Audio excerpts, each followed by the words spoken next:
নিৰ্বাচন সমাগত অংক মিলা নাই বিৰোধী ঐক্যত থান বান হোৱাৰ দিশে ৰাজ্যৰ বিৰোধী ঐক্য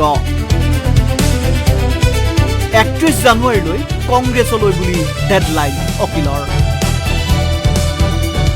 31 জানুৱাৰীত চূড়ান্ত হ'ব ৰাজ্যত বিৰোধী ঐক্য থাকিবনে নে পূৰ্বৰ দৰেই ভাঙি চিঙি থান বান হ'ব কাৰণ বিৰোধী ঐক্যৰ কুচকাৱাজ আৰু বৈঠকে আমুৱাইছে অখিলৰ ৰাইজৰ দলক অখিলক লাগে হাতে কামে যাৰ বাবে 31 জানুৱাৰীলৈ কংগ্ৰেছলৈ বুলি চূড়ান্ত সময়সীমা বান্ধি দিলে অখিলে 31 জানুৱাৰীৰ পাছত সংখ্যাটোৰ কথাটো কৈ দিম আমাৰ পিনৰ পৰা স্পষ্ট কৰি দিছে যে 31 জানুৱাৰীৰ ভিতৰত আমাৰ যদি এলায়েন্সটো নহয় তেতিয়াহ'লে আমি খুব কম সিটত খেলিব বিচাৰি আছো অৱশ্যে অখিলৰ স্পষ্ট ঘোষণা বিৰোধী ঐক্য থাকক বা নাথাকক 26ক লৈ চিৰিয়াছ অখিল গগৈ কোনো কাৰণত কম্প্ৰমাইজ নকৰে অখিলৰ ৰাইজৰ দলে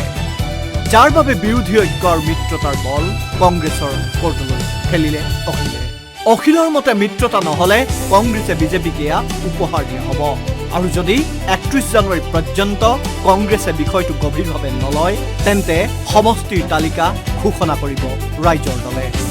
31 তাৰিখলৈকে ৰক মই আপোনালোকক ফুল তালিকাখন দি দিম আমি কোনকেইটা সমষ্টি বিচাৰিছো একদম কম সংখ্যা আমি গোটেই অসমতে আজিৰ দিনটোত অপজিশ্যনৰ ভিতৰত আপোনালোকে সকলোৱে জানে আমি ছেকেণ্ড লাৰ্জেষ্ট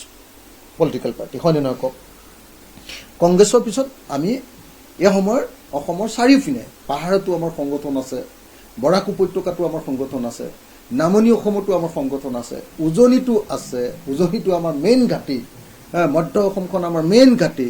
31 জানুৱাৰীত স্পষ্ট হ'ব কেইটা সমষ্টিত নিৰ্বাচন খেলিব ৰাইজৰ দলে জিকাৰ সম্ভাৱনা থকা সকলো সমষ্টিতে ইতিমধ্যে নিজৰ শক্তি প্ৰদৰ্শন কৰাত নামিছে অখিল গগৈ আমি জিকিব পৰা সমষ্টিকেইটাৰ তালিকা দি দিছো তাত সংখ্যালঘু সিটো আছে কিন্তু সংখ্যাগুৰু সিট বহুত বেছি আছে বহুত বেছি মানে কি তুলনামূলকভাৱে মাত্ৰ কেইটামান সিট বিচাৰিছো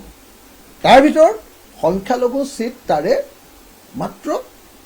4 ভাগৰ 1 ভাগ মানহে আছে বা 3 ভাগৰ 1 ভাগ মানে আছে বাকি গুটি কিন্তু কংগ্ৰেছৰ সৈতে মিত্ৰতাত থাকিলেও হেনো চায়েণ্ডাৰ নকৰে অখিল গগৈয়ে কংগ্ৰেছে যদি 126টাটো খেলক কিন্তু আমাক সিটকেইটা লাগিব কংগ্ৰেছে যদি 300টাটো খেলক কিন্তু আমাৰ নিজৰ সিটকেইটা লাগিব বৰ্তমান ৰাইজৰ দলক ছেকেণ্ড লাৰ্জেষ্ট পাৰ্টি আখ্যা অখিল গগৈৰ উজনি নামনি বৰা সকলোতে ৰাইজৰ দলৰ ভেটি শক্তিশালী বুলি দাবী অখিল গগৈৰ ইফালে নিজৰ কথাত অটল আছে কংগ্ৰেছ মিত্ৰতা থাকক বা নাথাকক 100খন আসনত নিৰ্বাচন খেলিব কংগ্ৰেছে তেনেস্থলত এফালে অখিলৰ ডেডলাইন আনফালে কংগ্ৰেছৰ যুঁজুতান স্থিতি কি হ'ব ৰাজ্যৰ বিৰোধী ঐক্যৰ ভৱিষ্যত সেয়া সহজেই অনুমেয়